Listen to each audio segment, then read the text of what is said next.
Este é o Museu da Tortura do Tribunal do Santo Ofício, a Santa Inquisição. O castelo onde o museu se encontra foi construído em 1313 e por aqui já moraram inúmeras figuras ilustres, entre eles o rei Luís XII da França e o ditador italiano Benito Mussolini. O nome é Sedia Inquisitória, mas a imagem com certeza diz muito mais do que o nome.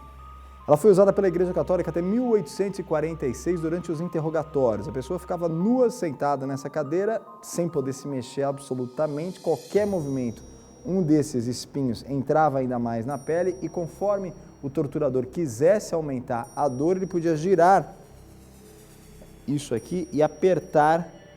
Se você olhar do lado de cá, ó, você vai ver que também tinha espinhos e apertava a perna até esmagar os membros inferiores da vítima.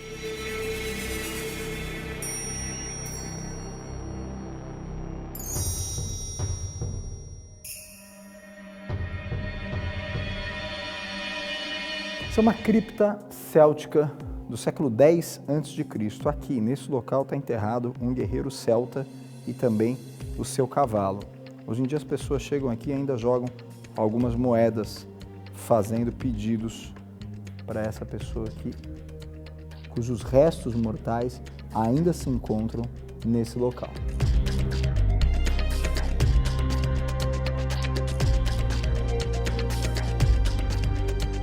O objeto parece mais ou menos simples, que é a serra, foi responsável por uma das maiores torturas que já se teve na história.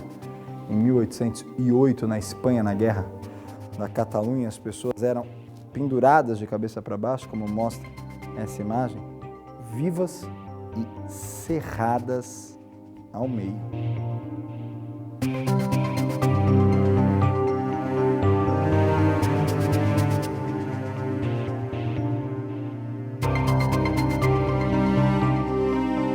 Um dos instrumentos de tortura mais mostrado nos filmes é esse aqui, a câmara de estiramento, ou a cama que estica as pessoas. Na verdade, elas eram presas e amarradas nessa ponta.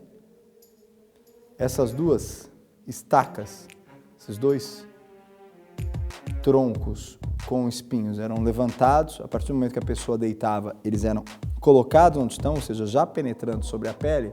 E aí, conforme a pessoa ficava aqui, eles giravam essa parte e esticavam a pessoa cada vez mais, com os espinhos entrando nas partes do corpo, até que a coluna vertebral tivesse completamente quebrada.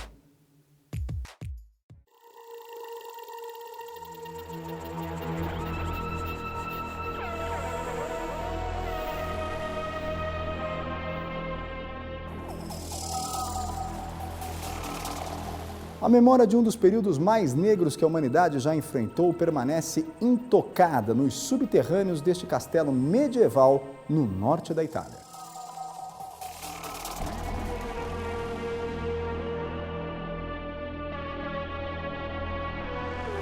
Para fazer com que a pessoa fosse humilhada pela população em geral, eles a colocavam dentro desse barril, enchiam com urina misturada com água podre, e a pessoa andava, eles fechavam essa lateral aqui, e ela andava, ela era obrigada a andar pela cidade dentro desse barril. Dependendo do tamanho da pena, por meses e meses.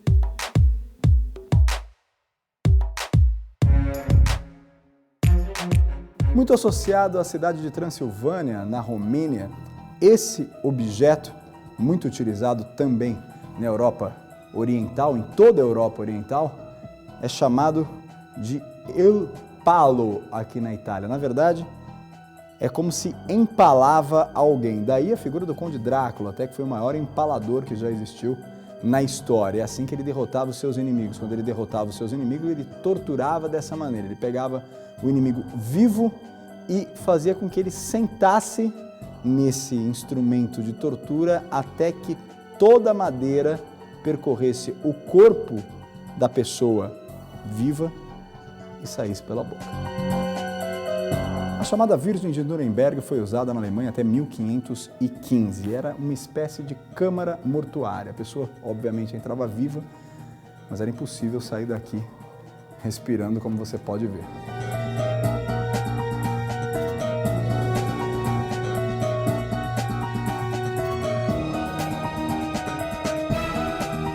Usado para comprovar a fidelidade de uma mulher frente a um homem ou de um homem frente a uma mulher na Idade Média, esse é o famoso cinto de castidade. Quando uma pessoa saía em viagem, ele deixava a esposa com esse cinto. Ele está de cabeça para baixo aqui, se você olhar tem a parte da cintura, logo ali uma abertura na região da vagina, abaixo uma outra abertura na região do ânus.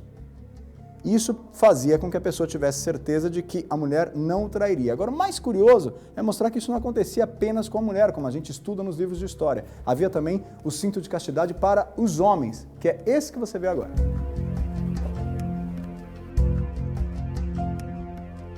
Todos os instrumentos que você vê no museu são realmente originais e foram utilizados pela Igreja Católica ou governos durante toda a Idade Média.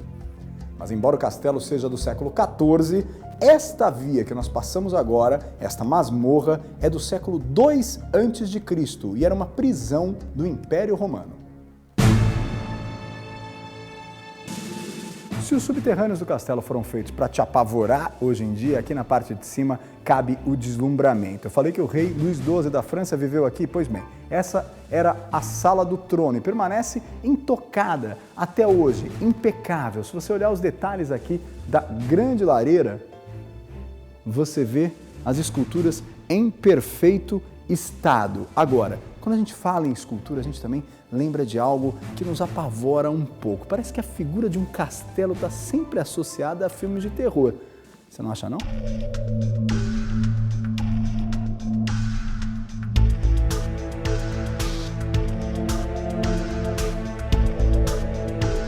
Além de histórias de fantasmas, esse castelo tem umas esculturas meio estranhas assim.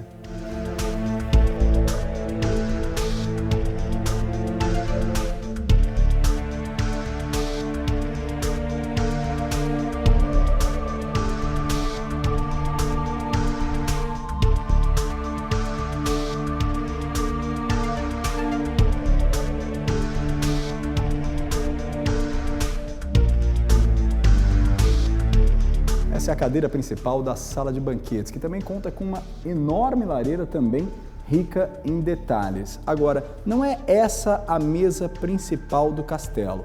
A principal, que envolve muito da história do mundo, está lá em cima.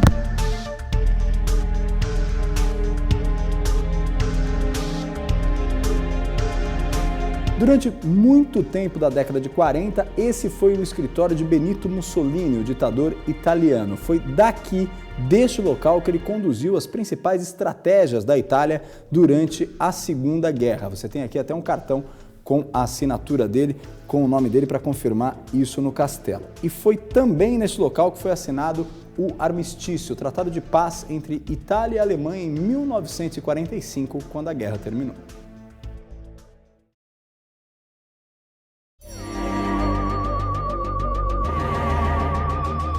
Pela trilha já deu para notar que é a história de fantasma, né? Pois é, nessa sala aqui, a sala de banquete, há a lenda de que a filha de um conde que foi dono deste castelo continua por aqui até hoje. Acontece que o conde foi dono do castelo 3 séculos atrás, aproximadamente.